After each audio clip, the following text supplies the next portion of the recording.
diajeng. Aku arep diajeng ngono kono wis ditekoki dhisik kok. Ora. Pripun.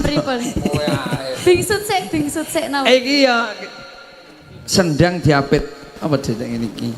Kan ya pas to nek. Pancuran. Nah, pancurane apik-apik. Gur kono ki mancure rada rati banter nek kene sik banter. Ah tenane. Iya. Bisa dicoba? Kaya ngono kuwi lho terusan. Iya Pak De. Kaya penak men jenengan ki ngendika nek iki wis sendang diapit pancuran niket kok sendang. Lha apa? Olah. Ndak yo olah no. Pengawan sing ilang. Aduh aku kita anggap sendang ngono kan ya mikir nek ngene iki Mbak Niken iki lagi mawon jumeneng tindak mriki ngono. Kok sing ngiri nayatake kok yo dadak nganggo srepek lho sing duwe wis jenat lho. Lha iki srepeke seno. Iya. Jenat ae dinggo. Ning uri-uri nggih kados mekaten menika. Leres. Uri-uri. Nggih, Mbak Niken. Halo Mas. Nderek Mangayu Bagya hajatipun panjenenganipun Pak Yadi piyayinipun ingkang menika ingkang ngunjuk menika lho. Jan, karena tamu nggih bola-bali ngunjuk nggih. Sak sekecane Pak Yadi. Pokok jangan sampai terhidrasi nggih. Cukup air putihnya. Bunda gitu ya, Bunda. Oke, nggih. Mie ampun telat nggih Pak mie Pak. Mie piye? Ngunjuk. Mie. Kaya Bu Yadi kuwi nek ngunjuk ngono nek gulu ngene iki nek ngombe wedang kopi. Nggih. Isik ketok. Weh, kleler-klerere ketok ya Pak De. Transparan. Bareng Pak Yadi ning ngombe kopi bareng wis ora ketok lha kuwi. Ya, ora apa-apa. Kok ya terus sak monumen kuwi lho ya. Telemakarya Oh ngaten nggih. Ketok nek wong lanang tanggung jawab penuh iki kaya ngono kuwi. Pak De, kula ngersake jangan bawa slendro. Sing muwening ngono nggih. Dibawani nggih engko dilajengi karo Mbak Niken. Sing donya dereng enten ngaten lho, Dik. Wis didinding kono mening kok. Slendro kena dinggo nek kong Google peloke ora iso, Mas. Sumpah, jenenge dinggo wayang. Wong pelok kok grayak-grayak. Didandani sik benake sik, monggo. Wiwitane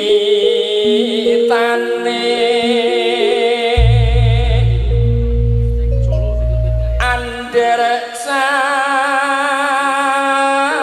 peke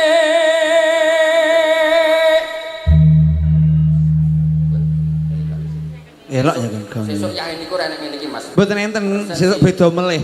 Sesuk Beda melih ben, besok ben pokoke. Jenengan nggih rawuh mriki melih Pak. Bintang tamune sik manggah Pak De Badut. Oh. Esuk. aku no. Aku ben Kono jende Kira-kira ajeng gitar napa? duwe grup dhewe ben ini elek ya ben. Elek ya be. ora sesuk ben aku ya melu. Apa? Temen napa? Nunggu diesel. Pria bagus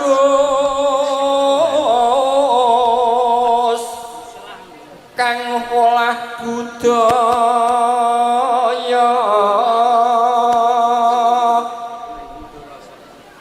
soan menyang kutha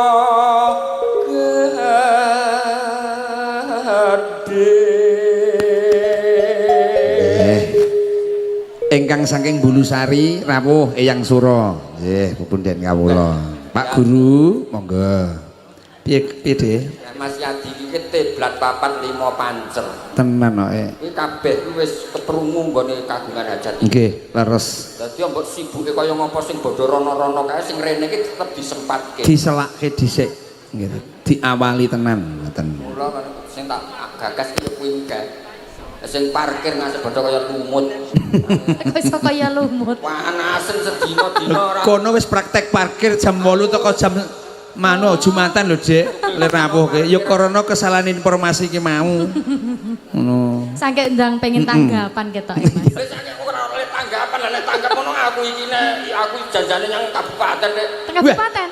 Kabupaten ana acara to. Oh, jope dina niki jane teng kabupaten, Dik. Ngopo, Dik, jope? Aku ki krungu nek kabupaten iki kan acara. Oh, alah. Tak kira tanggapan ning kabupaten. Ya isi acara ngono. Kabupaten kok nanggap nyapa. Bendera terus kayung-yung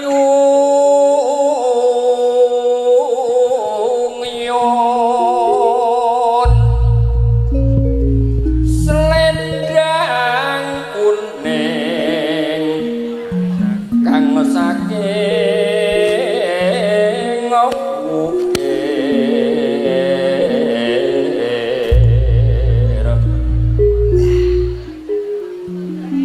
suara kurang permono ning wasis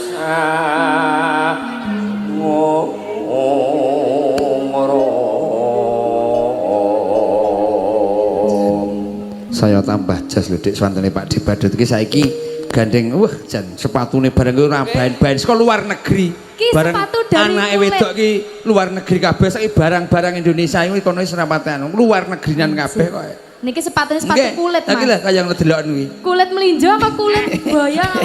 Kaca. Tenan kaya jandong. Kulit kadal. Dipameri nek TV ngerti, botman kae 1 miliar pakaian to ya. Heeh. Heeh. Nggih. Lha kae ados sepatune karo entuk iki. Lho, tenane lho. Kayak 1 miliar nek niki pinten? Biyen kamu kae saiki tenan. Wis mukti barang wis barang luar negeri kabeh saiki. Kathok kuwi luar negeri. Surjan iki lho. Nggih. Kok ngendi, Dek? Kok ngendi ki surjan? Klewer. Oh, klewer. Tiba eger Ki was tok kelawer. ngunggul-unggul kiram kok ya malah gur klewer kok ya kok ngendi kok ngono luar negeri disiarke kok malah klewer. Biasa wong ora bares. Monggo. Anu marang Dendara Diah Sulis Tyo Bijrengin sangake alis terus tresno sesidem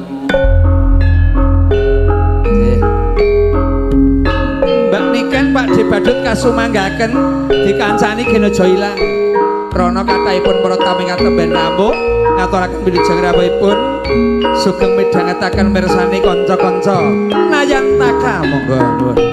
Iya. Iya. Salalalala. wis tak Jan. bawono. Pripun? Iki ya raketan gentenan Nggih. sampean bukaan. Dibuka, Dek. Sak menika. Lah ora mumpung suhu. Niki nggih pun wonten namana ternyata Dik. Saking bose Jakarta Pak Demodo, Pak Deku Modo iki wis ngersake lelagon, wis WA karo aku. Sawerane siap Her. Oke, siap wis kaya padatan, mboten ngewahi-wahi padatan. Rada minggir sithik Pak Dik diparingi merginipun. Nggih. Rono wetan sudah penuh, pindah ke sebelah barat. Karena kurang nggon wong urung digonnya mohon dekor ini. Mboten pareng niku. Niku ora kenek, kudu steril, ora sak-sake. Oh iya. Nggone mantene kok. Iki wis dirajah. Nah, wis ora kenek diliwati. Monggo. Luwih becik patenono timbang pepisahan.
Mangkane